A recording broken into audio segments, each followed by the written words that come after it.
హైదరాబాద్లోని నాంపల్లి ఎగ్జిబిషన్కు సర్వం సిద్ధమైంది.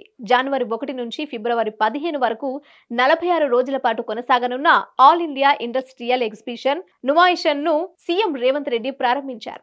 ఏపీ, తెలంగాణ సహా దాదాపు అన్ని రాష్ట్రాలకు చెందిన 2400 స్టాళ్లు ఇక్కడ ఏర్పాట్లు కానున్నాయి. నాంపల్లి ఎగ్జిబిషన్ను మొత్తంగా 22 లక్షల మంది సందర్శించే అవకాశం ఉందని అంచనా వేస్తున్న అధికారులు అందుకోసం అన్ని ఏర్పాట్లను ముమ్మరం చేస్తున్నారు. గాంధీ భవన్, గోషామహల్, అజంతా వైపు గేట్లు ఏర్పాట్లు చేశారు. టికెట్ ధరను 40గా నిర్ణయించారు. సందర్శకులకు వినోదాన్ని పంచేందుకు క్రీడా పోటీలతో పాటు వినోద, సాంస్కృతిక కార్యక్రమాలు ఏర్పాట్లు చేయనున్నారు.